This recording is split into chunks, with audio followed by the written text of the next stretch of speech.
Chapter 21, Last Day. Charlotte and Wilbur were alone. The families had gone to look for Fern. Templeton was asleep. Wilbur lay resting after the excitement and strain of the ceremony. His medal still hung from his neck. By looking out of the corner of his eye, he could see it. "Charlotte," said Wilbur after a while, "why are you so quiet?" "I like to sit still," she said. "I've always been rather quiet." "Yes, but you seem specially so today. Do you feel all right?" "A little tired, perhaps, but I feel peaceful. Your success in the ring this morning was, to a small degree, my success. Your future is assured. You will live, secure and safe, Wilbur.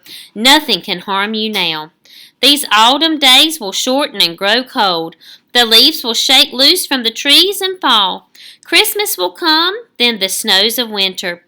You will live to enjoy the beauty of the frozen world, for you mean a great deal to Zuckerman."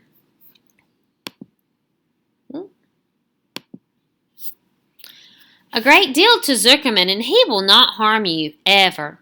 Winter will pass and the days will lengthen. The ice will melt in the pasture pond. The song sparrow will return and sing. The frogs will awake.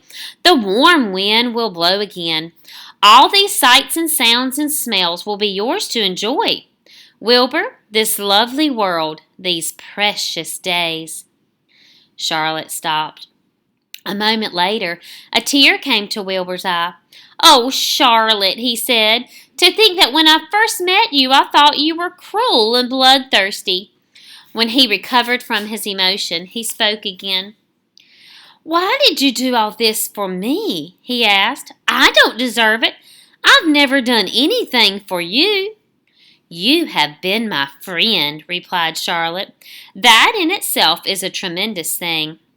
I wove my webs for you because I liked you. After all, what's a life anyway? We're born, we live a little while, we die. A spider's life can't help being something of a mess with all this trapping and eating flies. By helping you, perhaps I was trying to lift up my life a trifle. Heaven knows anyone's life can stand a little of that." "Well," said Wilbur, "I'm no good at making speeches, and I haven't got your gift for words. But you have saved me, Charlotte, and I would gladly give my life for you. I really would." "I'm sure you would, and I thank you for your generous sentiments." "Charlotte," said Wilbur, "we're all going home today. The fair is almost over. Won't it be wonderful to be back home in the barn cellar again with the sheep and the geese? Aren't you anxious to get home?" For a moment, Charlotte said nothing. Then she spoke in a voice so low, Wilbur could hardly hear the words. "I will not be going back to the barn," she said. Wilbur leapt to his feet. "Not going back!" he cried. "Charlotte, what are you talking about?" "I'm done for," she replied. "In a day or two, I'll be dead. I haven't even strength enough to climb down into the crate. I doubt if I have enough silk in my spinnerets to lower me to the ground." Hearing this, Wilbur threw himself down in an agony of pain and sorrow. Great sobs racked his body. He heaved and grunted with desolation. "Charlotte," he moaned, "Charlotte, my true friend." "Come now, let's not make a scene," said the spider. "Be quiet, Wilbur. Stop thrashing about." "But I can't stand it," shouted Wilbur. "I won't leave you here alone tonight. If you're going to stay here, I shall stay too." "Don't be ridiculous," said Charlotte. "You can't stay here. Zuckerman and Lurvy and John Arable and the others will be back any minute now, and they'll shove you into that crate and away you'll go. Besides, it wouldn't make any sense for you to stay. There will be no one to feed you.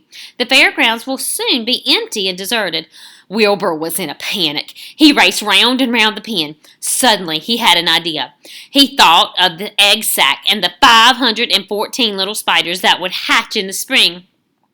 If Charlotte herself was unable to go home to the barn, at least he must take her children along. Wilbur rushed to the front of his pen. He put his front feet up on the top board and gazed around. In the distance he saw the Arables and the Zuckermans approaching. He knew he would have to act quickly. "Where's Templeton?" he demanded. "He's in that corner under the straw asleep," said Charlotte. Wilbur rushed over, pushed his strong snout under the rat, and tossed him into the air. "Templeton!" screamed Wilbur. "Pay attention!" The rat, surprised out of a sound sleep, looked first dazed, then disgusted. "What kind of a monkey shine is this?" he growled. "Can a rat catch a wink of sleep without being rudely popped into the air?" "Listen to me," cried Wilbur. "Charlotte is very ill. She only has a short time to live. She cannot accompany us home because of her condition. Therefore, it is absolutely necessary that I take her egg sac with me. I can't reach it and I can't climb. You are the only one that can get it. There's not a second to be lost. The people are coming. They'll be here in no time. Please, please, please, Templeton, climb up and get the egg sac." The rat yawned. He straightened his whiskers. Then he looked up at the egg sac. "So," he said in disgust, "so it's old Templeton to the rescue again, is it? Templeton, do this. Templeton, do that. Templeton, please run down to the dump and get me a magazine clipping. Templeton, please lend me a piece of string so I can spin a web. Oh, hurry, said Wilbur. Hurry up, Templeton." But the rat was in no hurry. He began imitating Wilbur's voice. "So it's hurry up, Templeton, is it?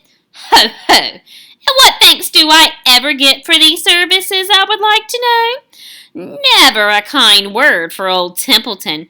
Only abuse and wisecracks and side remarks. Never a kind word for a rat. Templeton," said Wilbur in desperation, "if you don't stop talking and get busy, I will be lost and I will die of a broken heart. Please climb up." Templeton lay back in the straw. Lazily, he placed his forepaws behind his head and crossed his knees in an attitude of complete relaxation. "Die of a broken heart," he mimicked. "How touching! My! I notice that it's always me you come to when in trouble, but I've never heard of anyone's heart breaking on my account. Oh, no, who cares anything about old Templeton?" "Get up!" screamed Wilbur. "Stop acting like a spoiled child." Templeton grinned and lay still. Who made trip after trip to the dump?" he asked. "Why, it was old Templeton. Who saved Charlotte's life by scaring that air boy away with the rotten goose egg?" "Bless my soul, I believe it was old Templeton." "Who bit your tail and got you back on your feet this morning after you had fainted in front of the crowd?" "Old Templeton. Has it ever occurred to you that I'm sick of running errands and doing favors? What do you think I am, anyway, a rat of all work?" Wilbur was desperate. The people were coming, and the rat was failing him. Suddenly he remembered Templeton's fondness for food. "Templeton," he said, "I will make you a solemn promise. Get Charlotte's egg sac for me, and from now on I will let you eat first. When Lurvy slops me, I will let you have your choice of everything in the trough, and I won't touch a thing until you're through." The rat sat up. "You mean that?" he said. "I promise. I cross my heart." "All right, it's a deal," said the rat. He walked to the wall and started to climb. His stomach was still swollen from last night's gorge. Groaning and complaining, he pulled himself slowly to the ceiling.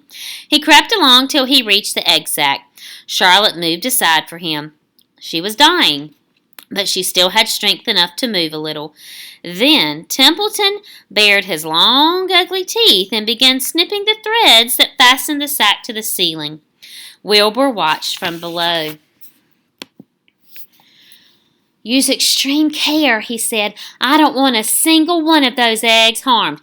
"Thick in my mouth," complained the rat. "It's worse than caramel candy." But Templeton worked away at the job and managed to cut the sack adrift and carry it to the ground, where he dropped it in front of Wilbur. Wilbur heaved a great sigh of relief. "Thank you, Templeton," he said. "I will never forget this as long as I live." "Neither will I," said the rat, picking his teeth. "I feel as though I'd eaten a spool of thread. Well, home we go." Templeton crept into the crate and buried himself in the straw. He got out of sight just in time. Lurvy and John Arable and Mr. Zuckerman came along at that moment, followed by Mrs. Arable and Mrs. Zuckerman and Avery and Fern. Wilbur had already decided how he would carry the egg sack. There was only one way possible. He carefully took the little bundle in his mouth and held it there on top of his tongue. He remembered what Charlotte had told him, that the sack was waterproof and strong. It felt funny on his tongue and made him drool a bit, and of course he couldn't say anything. But as he was being shoved into the crate, he looked up at Charlotte and gave her a wink. She knew he was saying goodbye in the only way he could, and she knew her children were safe. "Goodbye," she whispered. Then she summoned all her strength and waved one of her front legs at him. She never moved again. Next day, as the Ferris wheel was being taken apart, and the race horses were being loaded into the vans, and the entertainers were packing their belongings and driving away in their trailers, Charlotte died. The fairgrounds were soon deserted. The sheds and buildings were empty and forlorn. The infield was littered with bottles and trash. Nobody of the hundreds of people that had visited the fair knew that a gray spider had played the most important part of all. No one was with her when she died.